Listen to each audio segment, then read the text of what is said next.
Hello বন্ধুরা, এখন কথা হবে হইচই নতুন সিরিজ বিশ্বহরীকে নিয়ে, যেটা ট্রেলার অলরেডি বেরিয়ে গেছে, যেখানে সোলাঙ্কি, রোহান এবং কৌশিক ছাড়াও আর অনেকে কাজ করছে। এইবার এটা যখন টিজার আমরা দেখেছিলাম তখনই আমরা বুঝতে পেরেছিলাম টিজারটা দেখেই যে এখানে যে কাহিনীটা চলেছে, যে এখানে একটা কন্ট্রাস্ট রাখা হবে সেই মা মনসার কাহিনী নিয়ে, যেটা আমরা বেহুলা লক্ষ্মীদের দেখেছিলাম।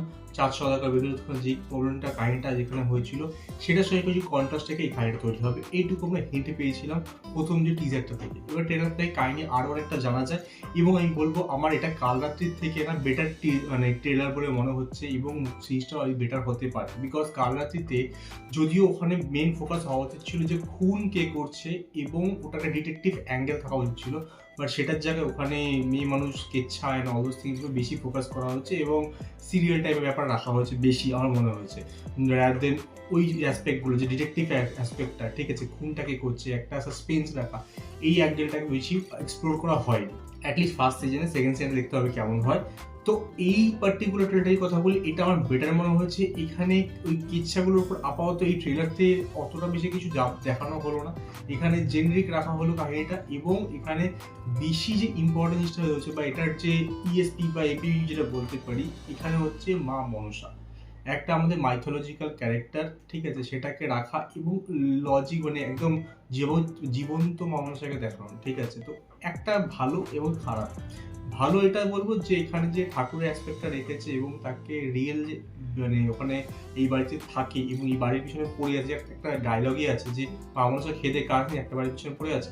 সেখানে একটা ভালো উত্তর দেওয়া হয় যে মা মনসা তো একটা বাড়ির পিছনে একটা পরিবার পিছনে পড়েছিল, 4 বাড়ি।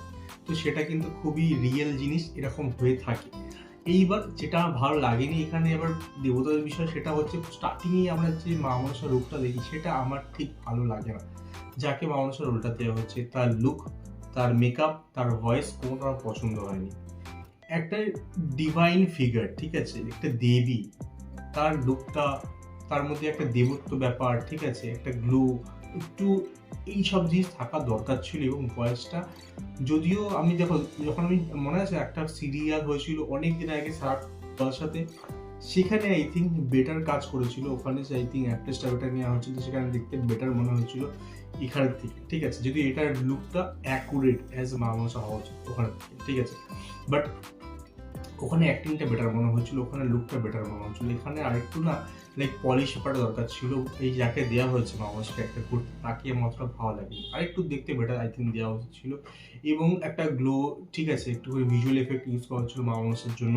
এবং সে যখন কোনো মানে রেগে গিয়েও কথা বলছে, তার মধ্যে তিক্ততার ব্যাপারটা না, লাইক অ্যাজ এ হিউম্যান যেরকম থাকে সেরকম থাকাটা উচিত হয়নি বলে আমার মনে হয়েছে। তাহলে মানুষ ও দেবতার মধ্যে থাকতেও কি থাকে, ঠিক আছে।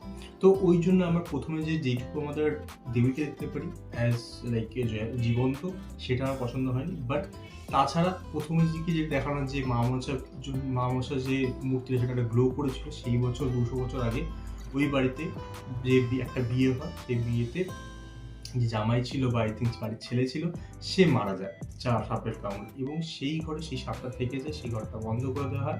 এবার 200 বছর পরে এই বাড়িতে এখনো মা মনসার পুজো কিন্তু হচ্ছে, ওই মূর্তি দিয়ে পুজো হচ্ছে।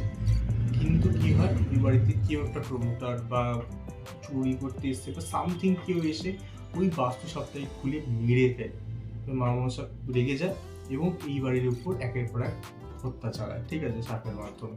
এইবার অ্যাকচুয়ালটা মা মনসাই করছে না এর পিছনে অন্য কেউ আছে, এইটা একটা বড় প্রশ্ন। সেকেন্ড হচ্ছে যে অ্যাকচুয়াল ঘটনাটা কি, কে ওইখানে গিয়ে ওইটা খুলতে গেল, বা যে 200 বছর পুরনো যে ঘটনাটা, কেন মা মনসার মানে মূর্তিটা জ্বলে উঠেছিল এবং একজন মারা গেছিল, কেন, তার রিজন নিশ্চয়ই থাকবে। যখন বেহুলা লক্ষ্মীদ্বারের যে ঘটনাটা হয়েছিল, সেখানে একটা রিজন ছিল, 400 দিয়ে সে পুজো করাতে চেয়েছিল।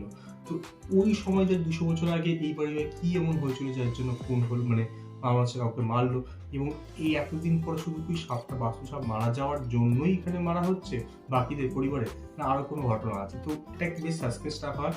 এবার যদি বলি অ্যাক্টারদের কথা, আমি বলবো ফার্স্ট অফ অল সোলাঙ্কি, কারণ বেশ ভালো লাগে। ফার্স্ট আই থিঙ্ক খড়িতে, ঠিক আছে, একটা সিরিয়াল আই থিঙ্ক হতো খড়ির খড়ি কথা বা সামথিং, গাঁটছড়া বলি, হ্যাঁ, সেখানে খড়ির স্টার্টিং দিকে আমি কিছুদিন দেখেছিলাম, বেশ ভালো লেগেছিল, আর হাসি তো খুব সুন্দর কথা ছিল।